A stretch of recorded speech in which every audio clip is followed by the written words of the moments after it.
लोग ईरान में हैं, फ़लस्तीन में, क्या वो इंसान नहीं है? या क्या ये इनके लिए इसलिए बात नहीं करना चाहती अमेरिका क्योंकि ये मुसलमान हैं?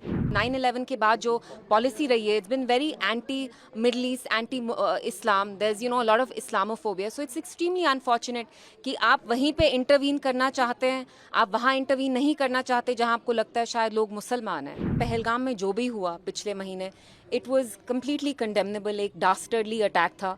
It's very sad. आप देखिए OCI ने तो चुप्पी साधी है, लेकिन आप देखिए इंडिया का हमेशा एक ट्रेडिशनल प्रो पैलेस्टाइन स्टैंड रहा है, और जहाँ तक मैं समझती हूँ Iran is standing for the people of Palestine. America ने they launched an attack on Iran and it's highly unfortunate. आप देखिए कि चल क्या रहा है पूरी दुनिया में, लेकिन सबसे ज़्यादा दुख ये है कि इंडिया भी वो स्टैंड नहीं ले रही जो उसको लेना चाहिए।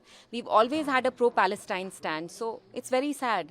After all Iran is fighting for the people of Palestine. उम्मीद की जा रही थी इसमें कोई इंटरवीन करेगा ताकि ये जो मुसीबत है टल जाए, जैसे इंडिया पाकिस्तान में ट्रंप ने किया था, लेकिन यहाँ वो उम्मीद नजर नहीं आई कि इंटरवीन कौन करेगा। बहुत दुख की बात है, जो लोग ईरान में हैं, फ़लस्तीन में, क्या वो इंसान नहीं है? या क्या ये इनके लिए इसलिए बात नहीं करना चाहती अमेरिका क्योंकि ये मुसलमान हैं? एंड वीव सीन कि हमेशा जो अमेरिका की 9/11 के बाद जो पॉलिसी रही है, it's been very anti Middle East, anti Islam, there is a lot of Islamophobia, so it's extremely unfortunate कि आप वहीं पे इंटरवीन करना चाहते हैं, आप वहाँ इंटरवीन नहीं करना चाहते जहाँ आपको लगता है शायद लोग मुसलमान हैं।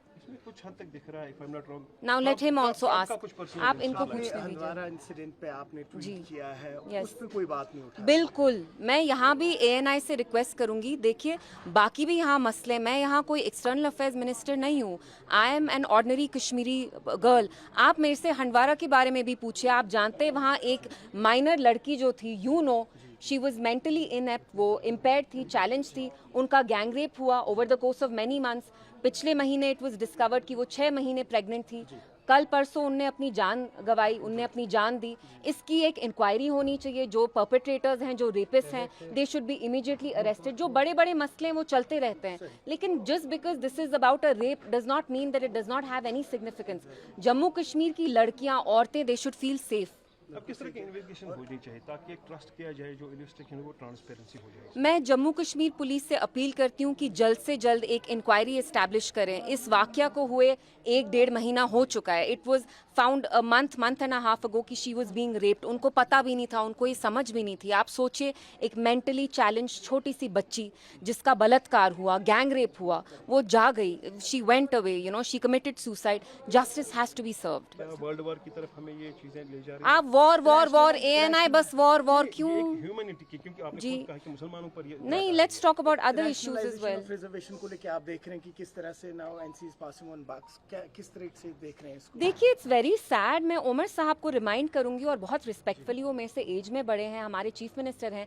जब महबूबा जी चीफ मिनिस्टर थी, उनने SRO 49 लाया, जिसकी वजह से 75% रिजर्वेशन हुई ओपन मेरिट स्टूडेंट्स की। चलिए, महबूबा जी के टेन्योर को छोड़ते हैं। आपने अपने मंशूर में बहुत क्लियरली कहा कि आप रैशनलाइजेशन ऑफ रिजर्वेशन करेंगे। अब आप फुटबॉल खेल रहे हैं, गैसलाइट करते हैं, डाइग्रेस करते हैं। आपने कमेटी बनाई, जब हमने प्रोटेस्ट किया उमर साहब के घर के बाहर प्रेशर में आके, उन्हें कमेटी बनाई। 6 महीने हो गई, टेबल नहीं की रिपोर्ट। अब कह रहे हैं रिपोर्ट अब लॉ डिपार्टमेंट के पास जाएगी, तो वो तो पहले जानी चाहिए थी। आप फुटबॉल खेल रहे हैं, बट इस फुटबॉल में जो हमारे ओपन मेरिट कैटेगरी के स्टूडेंट्स हैं, do you know how many of them have committed suicide in the past 5 months because they see nothing, they are completely in despair. आप उनको जस्टिस दीजिए, आप इसको पॉलिटिसाइज नहीं करिए। आपने जो वादे किए थे आप उनको मुकम्मल करिए। आप इसमें PDP को नहीं लाइए, महबूबा जी को नहीं लाइए। इन बच्चों ने आपको वोट दिया क्योंकि इनको लगा, इनको यकीन था कि आप रैशनलाइजेशन ऑफ रिजर्वेशन करेंगे। So please don't make excuses for your own incompetency and failure. Walk the talk. It's high time. Umar sahab को कुछ एक्स्ट्रा पावर्स की जरूरत है ड्यू टू द UT।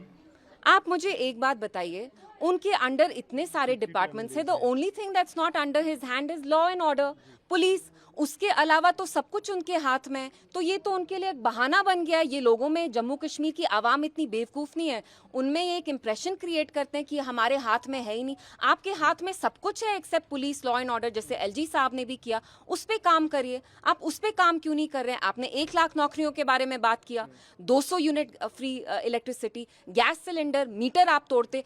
इक्तदा में आने के बाद आप कहते हैं हम मीटर ही नहीं हटा सकते। तो कहीं ना कहीं NC खुद डिलीवर नहीं कर पा रही है। सभी पॉलिटिकल पार्टीज की डिमांड थी, आप लोगों ने भी इशू उठाया था कि जो पहलगाम होती है प्रॉपर जो इन्वेस्टिगेशन होनी चाहिए।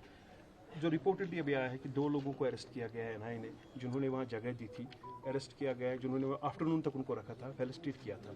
तो क्या एक्सपेक्ट करेंगे हम, एक लीड मिलेगी जो हेनियस क्राइम वहाँ पर हुआ था उसको जो इन्वेस्टिगेट प्रॉपरली हो? उम्मीद तो यही है। देखिए, पहलगाम में जो भी हुआ पिछले महीने, इट वाज कंप्लीटली कंडेमनेबल, एक डास्टर्डली अटैक था। And we've been appealing to the government कि आप इंक्वायरी तो सेटअप करेंगे ही, लेकिन यहाँ के जो लोग भी हैं, आप जानते हैं पहलगाम में जो सारा टूरिज्म पे जो चलता था, इट्स बिन शट डाउन। वहाँ की इकोनॉमी कंप्लीटली 1.5-2 महीने से जम्मू कश्मीर की इकोनॉमी क्रिपल हो गई है, क्योंकि tourism is the backbone of our economy. तो मेरी सरकार से यही अपील होगी कि जल्द से जल्द जिनने भी ये अटैक किया उसको आप पकड़िए, और जो यहाँ के लोग हैं उनके साथ आप कुछ कॉन्फिडेंस बिल्डिंग मेजर्स भी करिए।